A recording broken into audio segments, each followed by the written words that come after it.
Known as the movie capital of the world, bringing films to audiences that provide entertainment and at times thought-provoking drama, Hollywood recently hosted a different kind of media through a unique forum broadcast live worldwide on Supreme Master Television on Saturday, July 26, 2008. The Climate Change International Conference was held at the Pacific Design Center in West Hollywood, California, USA. Organized by the Supreme Master Ching Hai International Association, it was a conference that brought together green Hollywood celebrities and notable speakers. Co-hosted by Emmy Award-winning television journalist and vegan Jane Velez Mitchell, the event was informative and the subject matter highly relevant. 3 panels were conducted, each with a different theme: the urgent scientific facts of the climate crisis, its spiritual perspectives, and the transformational role of the media. Invited as a special guest speaker, Supreme Master Ching Hai graciously attended via live video conference to answer questions from the panelists as well as the audience. We now invite you to join us for the rebroadcast of the Climate Change International Conference.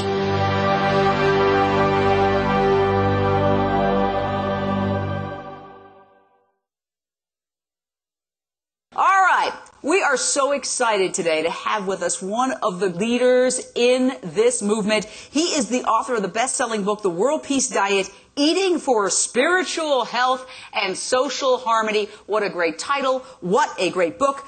And let me introduce now Dr. Will Tuttle.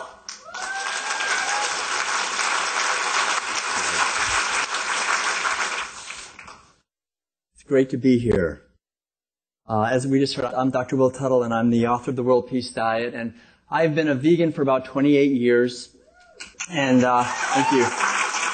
About maybe 10 or 15 years ago, I started thinking that someone should write a book that gives not just the environmental implications and the health implications and the implications for animal cruelty to our meals, but actually the bigger picture of what it does to us spiritually and psychologically, the history and anthropology of this whole culture, and the main role that seeing animals merely as commodities plays in our own difficulty in solving our problems. So I was thinking that someone would write a book that would give this big picture, and I was waiting for it to be written, and Madeline, my spouse, said, if you want to read that book, I think you would better write it. So I spent 5 years and wrote the book, and I'm really honored to be here today and be part of this movement, which I believe in my heart is the most powerful movement on this planet for a positive evolution for peace and harmony.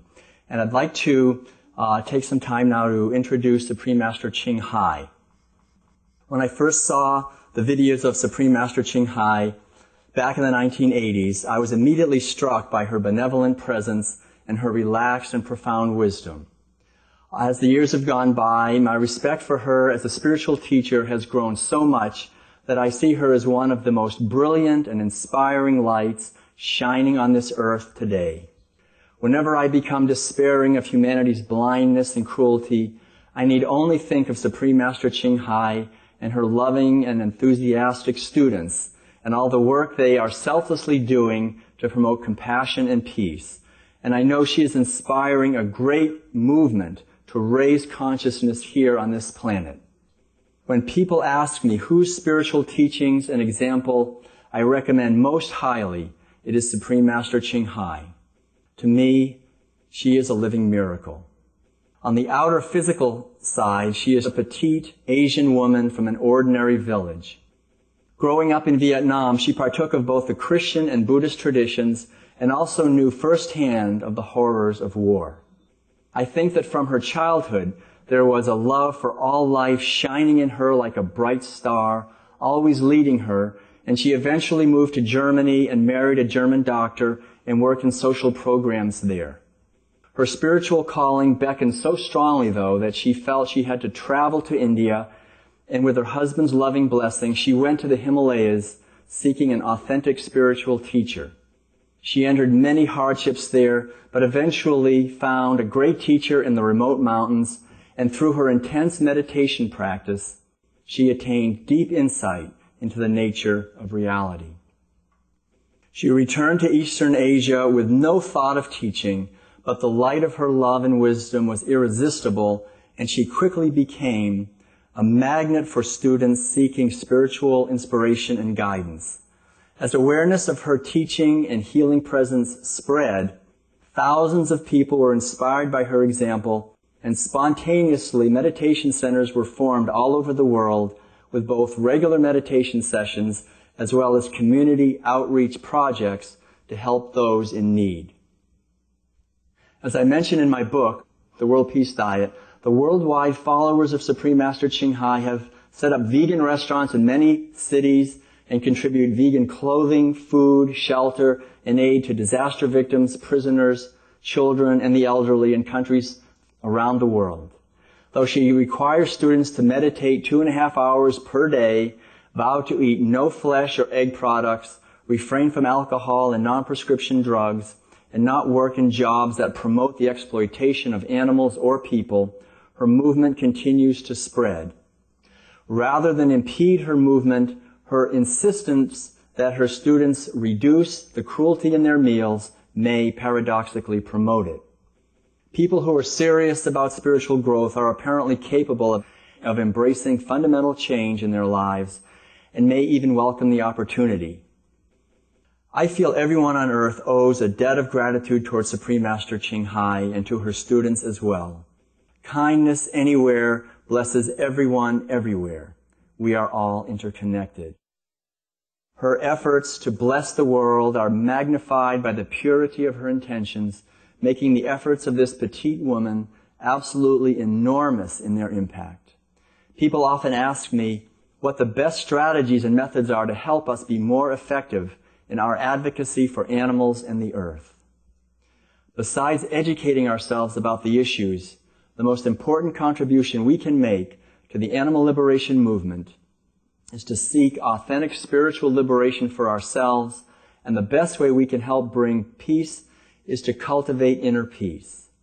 I believe Supreme Master Ching Hai lives to give, to love, to bless others constantly. She never asks people for contributions, and in fact, she refuses them. Through her amazing creativity, she is able to found countless effective relief campaigns to disaster victims all over the globe and provide helpful gifts to children, prisoners, the elderly, and the infirm. She is love in action.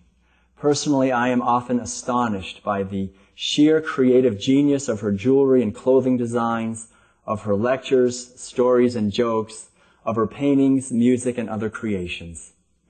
With the help of her enthusiastic students, she publishes a vast array of books, CDs, DVDs, and magazines in over 30 languages. The TV station that she has inspired is unique in the world, broadcasting 24/7 in 15 languages simultaneously and emphasizing constructive news and the uplifting truth that countless people are working hard in many ways to bring healing, peace, wisdom, and beauty to our world. The hallmark of her teaching is that it is not only spiritual and transcendent, but eminently practical as well. That she has gained so many enthusiastic supporters is a testimony to humanity's essential compassion and courage. It is my great honor to welcome to our gathering the great spiritual beacon whose love and understanding light up this earth for all people, animals, and future generations, Supreme Master Ching Hai.